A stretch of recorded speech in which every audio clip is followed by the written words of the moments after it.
जय भीम। नमो बुद्धाय। साथियों आज हम पढ़ेंगे पाठ नंबर 3 सारिपुत्त तथा मोगललान की पवज्जा। तो पाठ इस प्रकार है। जिस समय बुद्ध राजगृह में निवास कर रहे थे उस समय अपने 250 अनुयायियों के साथ संजय नाम का एक सुप्रसिद्ध परिव्राजक भी वहीं रहता था। उसके शिष्यों में 2 तरुण सारिपुत्त और मोगललान भी थे। सारिपुत्त और मोगललान दोनों ही संजय की शिक्षाओं से संतुष्ट नहीं थे और वे किसी श्रेष्ठतर धर्म की खोज में थे। एक दिन की बात है कि पंचबज्ञीय भिक्षुओं में से एक आदरणीय भिक्षु असज्जी पूर्वाह्न में अपना चीवर पहन तथा पात्र हाथ में ले भिक्षाटन करने के लिए राजगृह नगर में प्रविष्ट हुए। असज्जी का गौरवपूर्ण आचरण और चाल देखकर सारिपुत्त बहुत प्रभावित हुए। आदरणीय असज्जी को देखकर सारिपुत्त ने सोचा, निश्चय ही यह भिक्षु उन भिक्षुओं में से एक है जो संसार में श्रेष्ठ हैं। यह कैसा रहेगा यदि मैं इन भिक्षु के पास जाऊं और इनसे पूछूं, मित्र तुम किसके नाम से पवज्जित हुए हो? तुम्हारा आचार्य कौन है? तुम किसका धर्म मानते हो? फिर सारिपुत्त ने सोचा, इस भिक्षु से ऐसा पूछने का यह समय नहीं। यह भिक्षाटन के लिए एक घर के भीतरी आंगन में प्रवेश कर चुके हैं। कैसा रहेगा यदि मैं पग पग बढ़ाते हुए इन भिक्षु के पीछे पीछे हो लूँ, ठीक उन लोगों की तरह जो कुछ सीखना चाहते हैं। राजगृह में भिक्षाटन कर चुकने पर आदरणीय असज्जी भिक्षा ग्रहण कर वापस चले गए। तब सारिपुत्त उस स्थान पर पहुँचे जहाँ असज्जी थे। समीप पहुँचकर कुशल क्षेम पूछकर और उनकी वाणी से संतुष्ट होकर वह एक ओर खड़े हो गए। एक ओर खड़े हुए ब्राह्मणशील सारिपुत्त परिव्राजक ने आदरणीय असज्जी से कहा, मित्र आपका मुखमंडल शांत है, आपकी छवि निर्मल एवं आभापूर्ण है। मित्र आप किसके नाम से पवज्जित हुए हैं? आपका शिक्षक कौन है? आप किस धर्म को मानते हैं? असज्जी ने उत्तर दिया, मित्र शाक्य कुल से पवज्जित महासमण बुद्ध हैं। मैं उन्हीं के नाम से पवज्जित हुआ हूँ। वे ही मेरे शिक्षक हैं और मैं उन्हीं के धर्म को मानता हूँ। और हे पूज्यवर, आपके शिक्षक का सिद्धांत क्या है? वह आपको किस बात की शिक्षा देते हैं? मित्र मैं अभी एक नया ही शिष्य हूँ। मुझे पवज्जित हुए थोड़ा ही समय हुआ है। मैंने कुछ ही समय पूर्व इस धम्म विनय को ग्रहण किया है। मैं आपको इस धम्म को विस्तार से तो नहीं समझा पाऊँगा, लेकिन मैं आपको संक्षेप में ही बताऊँगा कि इसका अर्थ क्या है। तब परिव्राजक सारिपुत्त ने असज्जी से कहा, मित्र जैसे भी हो, कम या अधिक जितना आप चाहें मुझे बताएं, लेकिन मुझे उसका सार अवश्य बताएं। मैं सार ही जानना चाहता हूँ। बहुत से शब्दों को लेकर मैं क्या करूँगा? तब आदरणीय असज्जी ने सारिपुत्त को तथागत की शिक्षाओं का सार बताया, जिससे सारिपुत्त पूर्णतः संतुष्ट हो गए।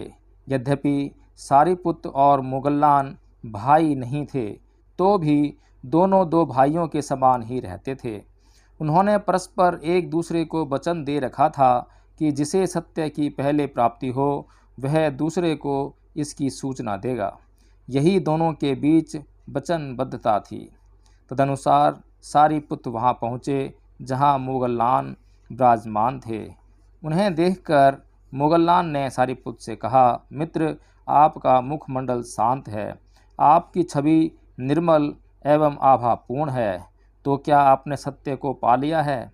हाँ मित्र, मैंने सत्य को जान लिया है। और मित्र आपने सत्य को कैसे पा लिया है? तब सारिपुत्त ने वह सारी घटना कह सुनाई जो उनके और असज्जी के बीच घटी थी। तब मोगललान ने सारिपुत्त से कहा, तो मित्र हम चलें और तथागत के पास जाएं ताकि वह हमारे शास्ता हो सकें। सारिपुत्र ने उत्तर दिया, मित्र, हमारे कारण ही ये 250 परिव्राजक यहाँ रह रहे हैं और वे हम दोनों का आदर करते हैं। उन्हें छोड़कर चले जाने से पहले हमारे लिए यह उचित है कि हम उन्हें बता दें, वे जो उचित समझेंगे वही करेंगे। तब सारिपुत्र और मोगललान उस स्थान पर गए जहाँ वे सब थे। उनके पास पहुंचकर उन्होंने कहा, मित्रों, हम बुद्ध के धम्म की शरण ग्रहण करने जा रहे हैं। बुद्ध ही हमारे शास्ता हैं।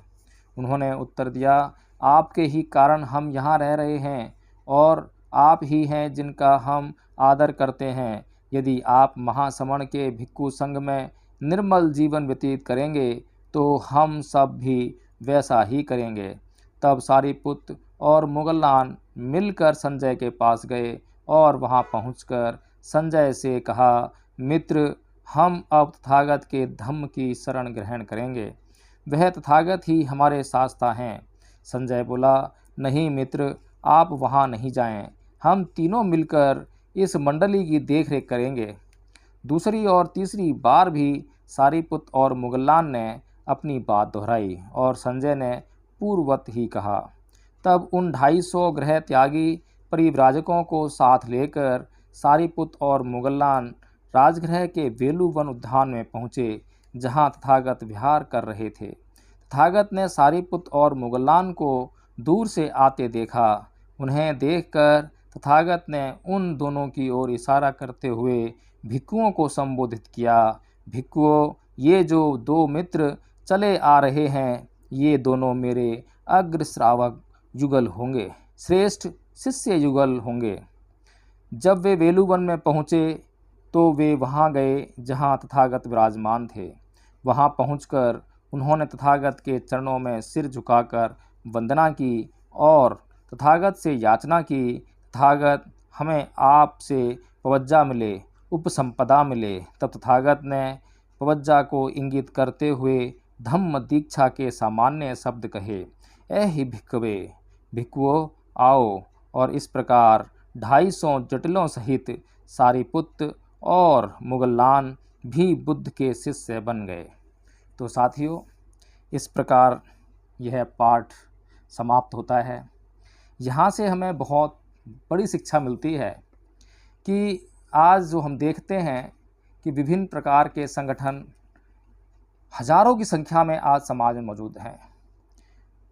पहली बात तो उनके कुछ उद्देश्य ही निश्चित नहीं है, स्पष्ट नहीं है कि उनके उद्देश्य क्या हैं। दूसरा, जब वे संगठनों का निर्माण करते हैं तो कुछ ना कुछ उद्देश्य तो वे रखते ही हैं, लेकिन सबसे बड़ी विडंबना यह है कि कोई भी संगठन अपने उद्देश्यों पर चलता हुआ आज हमें दिखाई नहीं देता।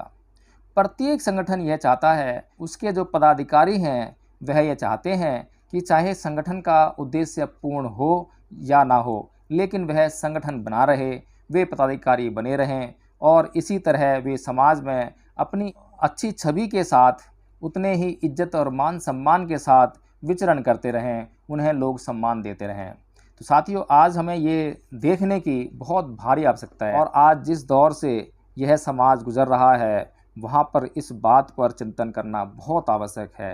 प्रत्येक व्यक्ति को सारिपुत्र और मोगललान जैसे व्यवहार करना चाहिए, अपने मन को उसी तरह से संतुष्ट रखना चाहिए, अपने मन के अंदर अधिकतम ज्ञान को धारण करने, उसकी खोज करने इतनी क्षमता पैदा करनी चाहिए ताकि कभी भी हमें कोई ऐसा व्यक्ति दिखाई दे या उससे हमारी मुलाकात हो तो हम उसको पहचान कर, उसके उद्देश्यों को जानकर, उसके चरित्र को जानकर हम उसके साथ, यदि उसके उद्देश्य पवित्र हैं, उसका चरित्र पवित्र है और वह अपने उद्देश्यों में अप्रमादी होकर जुटा हुआ है, तो हम पूरी तरह से अपने पूरे समर्पण के साथ उसके उद्देश्य को पूरा करने में जुट जाएं। इसी को संगठन कहते हैं।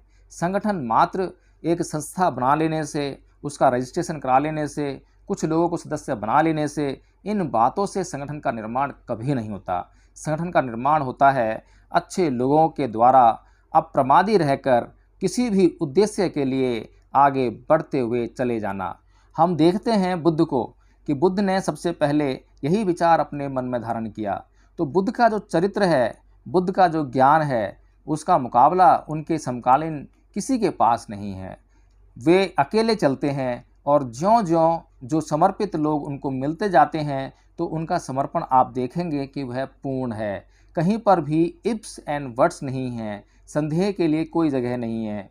जो व्यक्ति अपने संदेहों को पहले से ही मिटा लेता है, उसके बाद वह उस संगठन, वह उस संस्था के प्रति पूरी तरह समर्पित हो जाता है। लेकिन हम आज देखते हैं, मैंने कई व्यक्तिगत रूप से संगठनों को देखा है, उनके पदाधिकारियों को देखा है, उनके सदस्यों को देखा है, जहाँ कहीं भी किसी भी प्रकार की संतुष्टि मुझे दिखाई नहीं देती है। एक दूसरे की आलोचना करते हुए दिखाई देते हैं, एक दूसरे की बुराई करते हुए दिखाई देते हैं। संगठन नाम की चीज़ वहाँ पर हमें कहीं दिखाई नहीं देती। इसीलिए हम किसी भी क्षेत्र में आगे नहीं बढ़ पा रहे हैं। कोई भी हमारा आंदोलन आज पूर्ण नहीं हो पा रहा है। समस्या वहीं की वहीं बनी हुई है।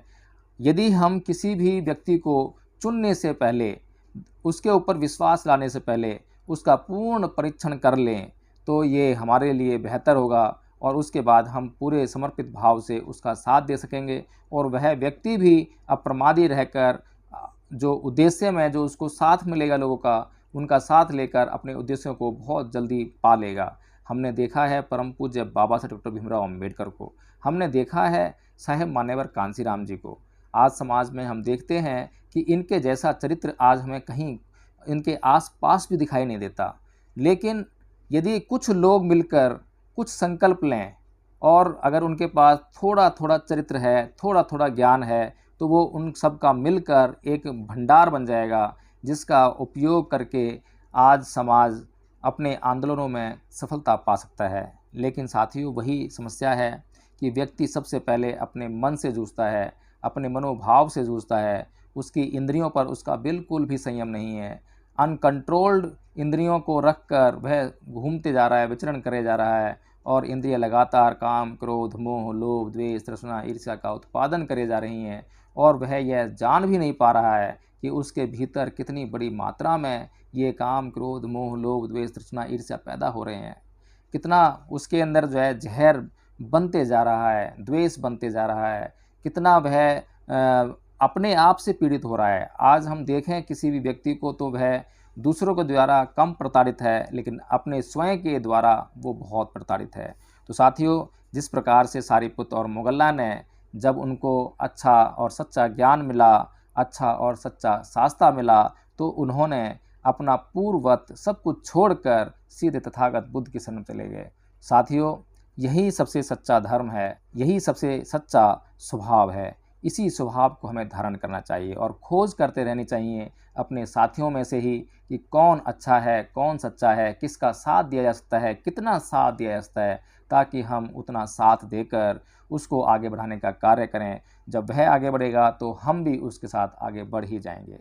जय भीम, नमो बुद्धाय साथियों।